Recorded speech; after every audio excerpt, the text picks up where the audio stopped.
Yang jadi masalah kan begini, saya ingin menceritakan ada satu hadis qudsi yang isinya menceritakan orang mencari Tuhan, ya, mencari mursyid, mencari guru, ya, bertapa di gunung, bertapa di hutan, naik gunung, turun gunung, masuk hutan, keluar hutan, cari kemana-mana sampai dia meninggal dunia. Di hadapan Tuhan dia dipersalahkan. Kenapa engkau mencariku ke hutan-hutan, mencari guru-guru, mencari lautan, nggak bakal ketemu. Anda salah jalan. Lalu dalam hadis qudsi dikatakan, andaikan engkau di dunia itu menyambangi tetanggamu yang sedang merintih kesakitan, kau bantu dia dengan obat-obatan. Sejak dulu engkau sudah bisa bertemu dengan aku.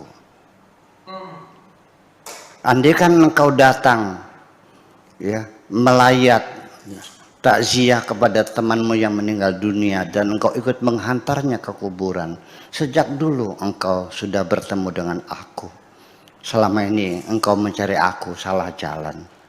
Jadi di sini artinya bahwa ternyata ibadah sosial itu lebih mulus mengantarkan kepada Tuhan daripada ibadah-ibadah seremoni.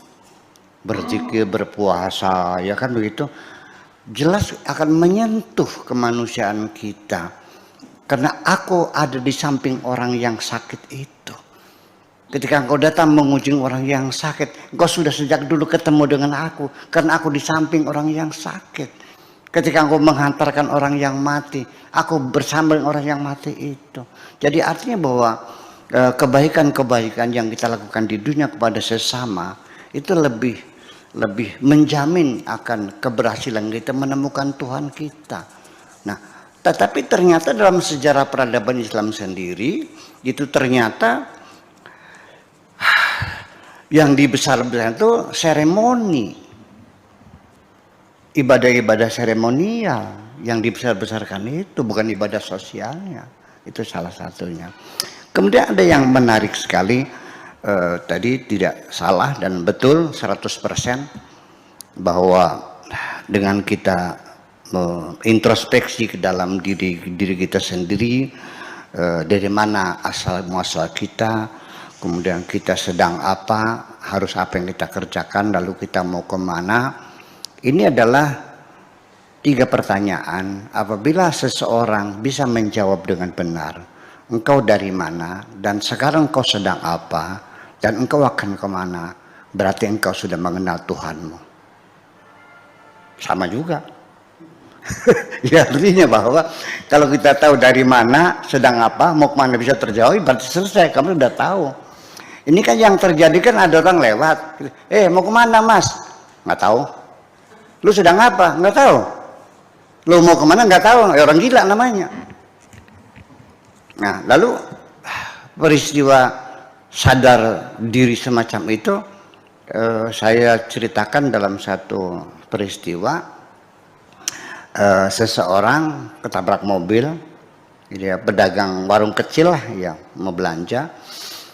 Waktu itu belanjaannya itu biasanya 5.000 karena ada kenaikan harga-harga barang sehingga perlu belanja 10.000. Istrinya ngotot cukup 5.000, cukup tidak cukup 5.000. Pokoknya kata suaminya 5.000 buat apa? Paling cabai 1 dapatnya. Kan gitu. Dalam pertengkarannya itu akhirnya berebut uang 10.000 sampai sobek. Akhirnya istrinya ngalah, uang nih dikasihkan, ditambal dulu. Nah, setelah itu dia mampir di warung dulu, beli rokok 1.000 dari 2 batang, yang satu diisap, yang satu diselipkan di telinganya, dibelokkan tikungan maut di Desa Keliwet itu ya, yaitu ketabrak ranjangnya itu, dia terpelanting oleh bus ya waktu itu sampai kepalanya membentur DMC, batu batas jalan raya itu. Dia pingsan di rumah sakit, 1 minggu dia koma, tidak sadar diri, diobati, setelah itu dia siuman, istrinya bahagia sekali, suaminya sudah siuman. Tetapi ketika ditanya siapa aku, si suami tidak kenal. Kamu siapa? Nggak kenal. Tapi dia sudah bisa makan, sudah bisa minum, sudah bisa cebok, sudah bisa berak sendiri. Akhirnya diobati lagi sampai karena neuro receiver terputus. Neuro receiver terputus yang diusahakan di bedah salap lagi nyambung, akhirnya dia siuman kembali. Akhirnya dia mengaku bahwa, oh kamu istri saya. Iya, alhamdulillah. Kayak apa bahagia seorang istri, suaminya tersadar dari pingsan selama 15 hari itu, kenal dirinya. Tapi ketika ditanya ini di mana, nggak tahu. Dikasih ini rumah sakit. Apa sebabnya nggak dari sini? Dia ingat juga.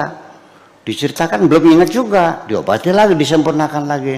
Sampai akhirnya dia bisa bercerita bahwa dia itu ingat bertengkar, berebut uang, beli rokok, gudang Sriwedari.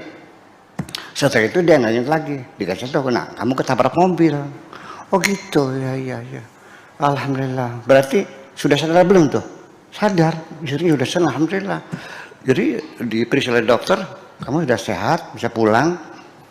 Ya, sudah kenal istri, sudah bisa mengingat peristiwa yang lama. Lalu akhirnya kata dokter, ya udah boleh pulang, semua biaya sudah ditanggung oleh perusahaan. Dan ini pulang silakan diantar dengan dengan ambulan. Begitu disuruh pulang oleh dokter, ini orang nggak mau pulang. Mau di sini aja. Kenapa mau di sini aja? Enak di sini mah. Ranjangnya putih, spraynya putih, lantainya putih, pintunya putih, jendelanya putih, pelayannya putih semua. Enak di sini, nggak mau pulang. Sudah sadar belum? Belum sadar kan? Berarti orang kalau belum rindu ingin pulang, berarti belum sadar. Saya mau nanya, Anda rindu mau pulang nggak? Kalau begitu Anda belum sadar.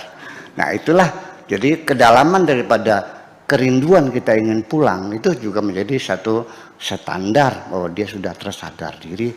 Hasil dari introspeksi yang sangat panjang tadi, di penghujungnya kita merindukan kapan pulang. Kalau kita masih betah dalam dunia, tidak mau pulang, berarti kita masih belum sempurna kesadaran kita. Saya kira seperti itu. Jadi dari mana, sedang apa, dan ketika mau kemana, di ujungnya kita akan pulang kepada Tuhan kita. Itulah terima kasih. Jadi tidak ada beda dengan apa yang dikatakan oleh Ibu Sri Utami tadi.